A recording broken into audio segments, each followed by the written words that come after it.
Can you guess the winner? I didn't hear you.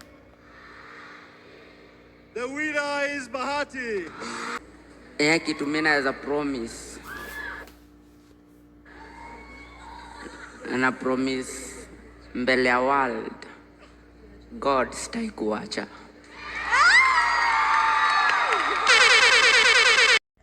Hello, welcome to BTP channel, Behind the Plan.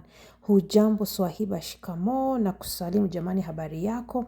Kwa wazungu wanasema good morning, good evening, ama good night. Anyway, thank you so much for the love.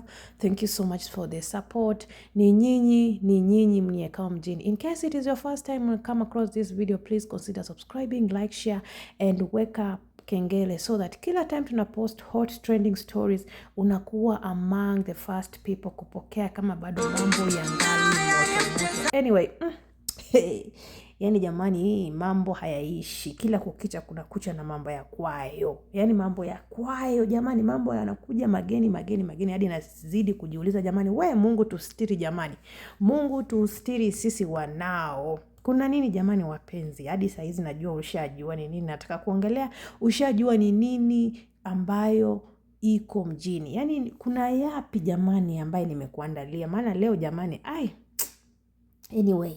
So guys, kwa wale ambao ni new subscribers, najua wengine wanashangaa hawa ni kina nani jamani. Hawa ni wapenzi, hawa ni couples, hawa ni wazazi jamani.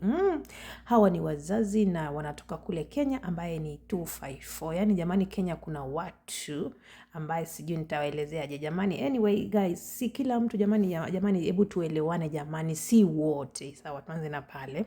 So hawa ni wazazi wamebarikiwa kujaliwa, wako na watoto. Huyu wa kiume anaitwa Bahati, huyu wa kike anaitwa Diana. Lakini kabla hiyo jamani, si mmeona video ilipoanza pale? Huyu ni Bahati kabla hajampata Diana. Kabla Bahati alikuwa Bahati yeye. Unajua kuna wakati unakuwa you as you na kuna kuwa you as when you are partners. Sasa hawa ni when they are them, when they are partners. Hatukatai jamani, lakini tuanze na Lili. Maana mimi nashindwa kuelewa jamani, wakati unasema mimi sitamwacha Mungu jamani, siwezi kumwacha Mungu, unakiri na kinywa chako.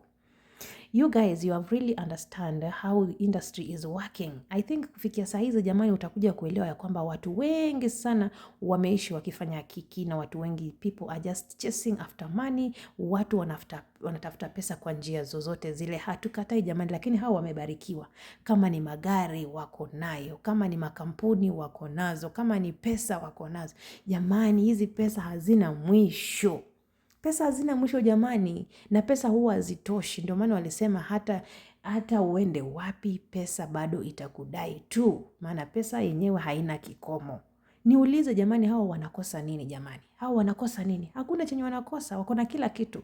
Si kama wale watu ambao bado wanatafuta jamani, utasema wanafanya kiki ama wanafanya vitu zenye hazieleweki ndiposa waweze kupata pesa, lakini hatukatai. Lakini kuna mambo mengine baina ya kizidi jamani, yamezidi unga. Sasa mimi sijui nitasemaje. For those that have been following up for the past like 1 week ago, Bahati aliingia kwenye mtandao na akasema kuwa after a long period of 1 year plus ameamua kutake break. Amerudi sasa, na ameamua kurudi na amekuja na wimbo mpya. Na when people say like support your own, sisi tunasemanga jamani, support jamani watu wetu tufike mbali jamani. Jamani nisikilizeni wimbo za kwao jamani, angalau wapate kipato. Haya, watu wakatega jamani masikio, wakangoja wakijua Bahati amechukua break, basi ni kama amekuwa akijirestructure, yani kujirebrand again, kwa sababu mara kadhaa amekuwa na scandals na makiki za hapa na pale. Kama vile mnavyoona, mara mingi watu husema jamani, Bahati mbona wewe mtoto wa Diana unatuonyesha mambo mengi kadhaa, lakini hatujui kabisa ni nini ilitokezea hapa katikati. Maana yule Bahati tulikuwa tunamjua kipindi kile 10 years ago.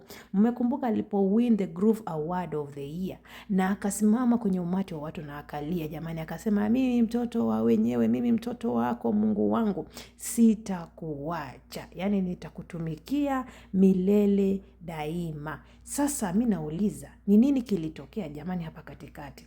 Kwa sababu tunashindwa kuelewa, ni Diana aliyekuja na haya mambo ama ni Bahati alikuwa ni Bahati lakini hakukuwa amejitokeza kujionekana kwa dunia kuwa mimi ndio huyu Bahati, mnafaa kunijua.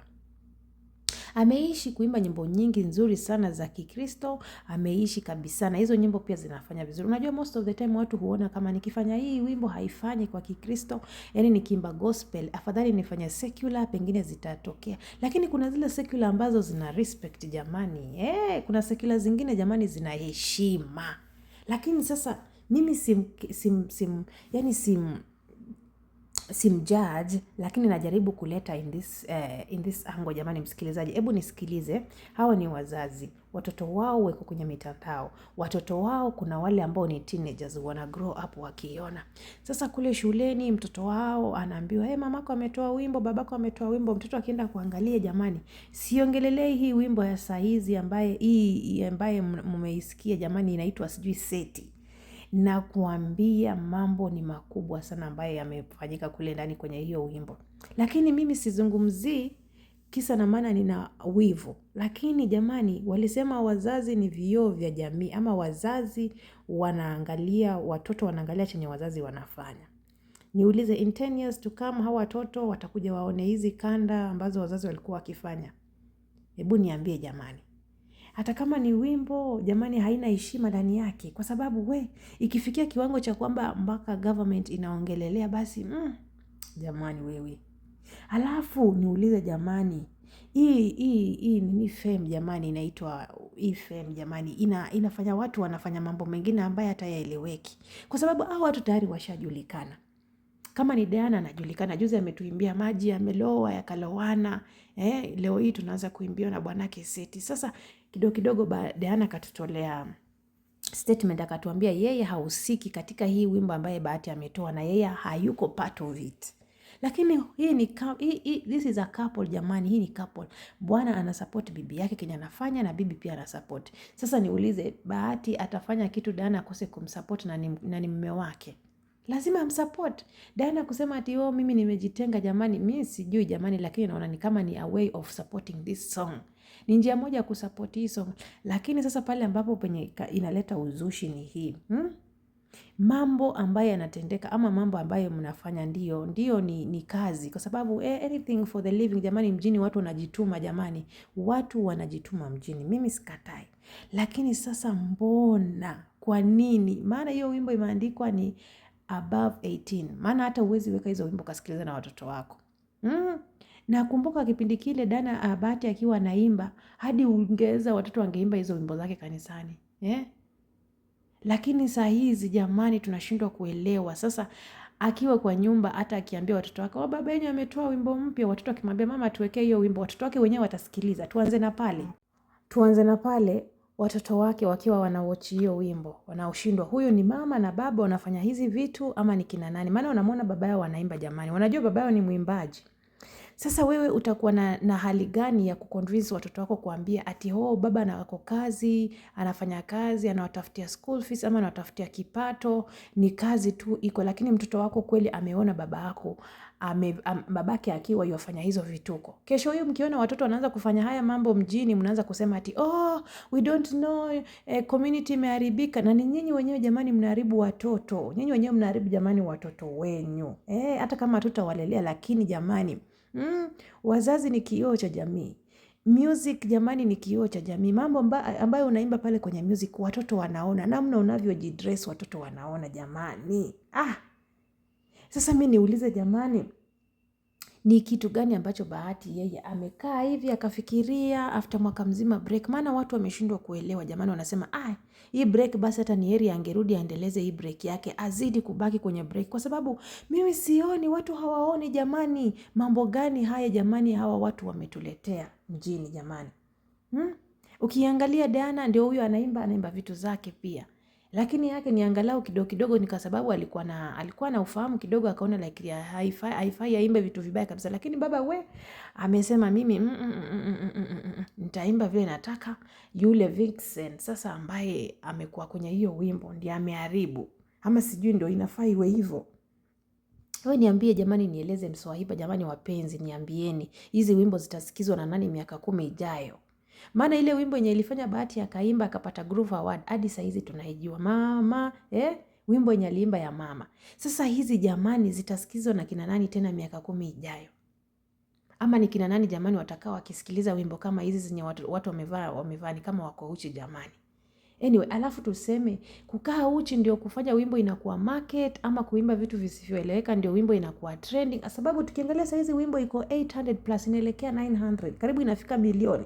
Na unajua unasemanga that numbers, watu mostly wanakimbianga na kusema numbers works. Yes, numbers zina work, lakini the impact that you are impacting to the society ni nini jamani unaletea watu?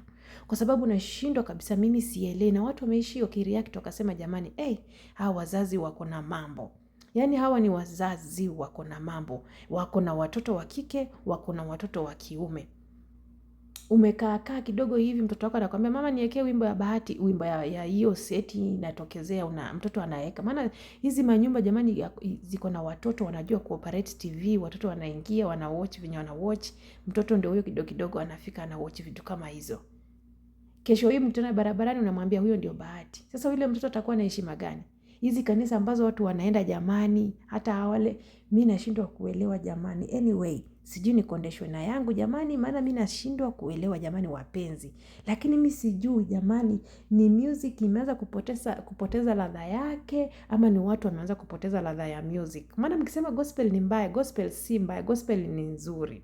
Watu wanasikiza gospel tu. Ukitoa hiyo gospel wataisikiliza. Hata unaweza toa hiyo pia secular na wakose kuisikiliza. Lakini watu wamekuja kujua kwamba secular ndio isikilizwe, lazima wakuwe na visanga, visarakasi. Watu watembee uchi, mambo ya imbo ambayo si ya mambo mazuri. Na serikali iko pale, na ndio maana serikali imeamua kureact. Na nikisema serikali namaanisha Ezekiel Mutua amesema jamani, watu wakitoa nyimbo jamani, toe nyimbo ambazo zina heshima, nyimbo ambazo zinadhaminiwa, nyimbo ambazo zitasikizwa na kizazi na kizazi, nyimbo ambazo zitafanya watu waelewe ni nini ambacho mnaimba.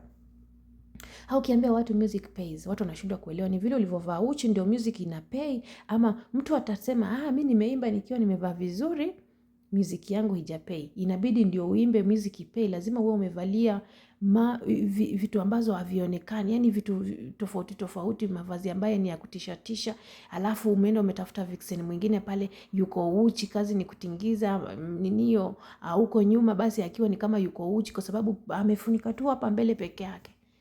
Jamani, tuna watoto jamani, wazazi wako wana watoto huku nje wanaangalia. Na ndio maana Tanzania wanaishi kila siku kutukejeli sisi, kwa sababu nyimbo za Tanzania sisi tunasikiliza. Sasa ikifika kiwango ambacho nyimbo zetu zinaanza kublokiwa Tanzania, kisa na maana ni mwimbaji mmoja ameimba wimbo ambazo hazieleweki, kwa sababu Watanzania kweli wana heshima zao. Na ndio ikifikia kiwango wakasema nyinyi Kenya kama mtazidi kusikiliza hiyo wimbo, sisi huku hatuikubali isikilizwe. Hebu niambie jamani, hadi mpaka Tanzania wamebloki hiyo wimbo. Tanzania ambao wanapenda kufuatilia kila kitu, kunusanusa kitu ambacho Kenya wamefanya, ndio hiyo wimbo ya Kenya inablokiwa Tanzania. Huoni kama hiyo ni matusi jamani? Na si matusi, yani wanaheshima hadhi zao, wanaona na kwamba kama ni kwa support nyinyi mkisema nyimbo zenu mnazitoa sisi tuwasikilizie, tunazisikiliza. Lakini mbona sisi tukitoa zetu hamzisikilizi? Ni kwa sababu gani? Ni vitu kama hizi jamani. Nani atataka kiti chini asikilize na mtoto wake ati uko naimba alafu umevalia namna hiyo? Umeimba namna hiyo ndio umevalia. Content zingine jamani ni nzuri, ndio zinafurahisha, lakini si content za kila mtu kuziwatch. Yani si content za kuleta manufaa kwa kila mtu, kwa sababu tunaishi kwa mambo yamebadilika jamani. Kuna watoto, mambo saizi zinarekodiwa, mambo yanabaki, miaka nenda miaka rudi, watu watakuja kuona. Mtu mmoja hivi akifanya makosa inakuwa basi ni Kenya mzima. Na ndio maana unasema Wakenya hawajui kuimba, Wakenya hawajui kuimba, Wakenya hawajui kuvalia. Ni kwa sababu ya hizi vitu ambazo nyinyi mnafanya jamani. Ni kwa sababu ya hizi vitu ambazo mnatuwekelelea nyinyi. Tuko na waimbaji wazuri sana, na huko chini wako na nyimbo nzuri sana ambazo mkienda mkisikiliza jamani, zina nafuu, zinaleta utulizo wa moyo. Lakini hizi kwa sababu wewe tu basi ni celebrity, uko na numbers, ukitoa wimbo hata umeimba vitu havieleweki unasikilizwa, inafanya yule mtu mwenye ako na important song, ama kuna wimbo ambaye iko na adabu, akiitoa haezi sikilizwa, amefinyiliwa. Hawa upcoming content creators wanakosa kupata nafasi ni kwa sababu ya vitu kama hizi. Wewe niambie, huyu ni baba ya mtu, huyu ni mzazi, huyu ni kioo cha jamii. Hizi ndio vitu ambazo anafanya. Anyway guys, nipe maoni yako from me to you guys. Like, share and subscribe. Thank you. Toa hiyo ngoma. Toa kabisa. Hiyo ngoma haiwezi endelea hapo. That song cannot continue there. Saidi hapo.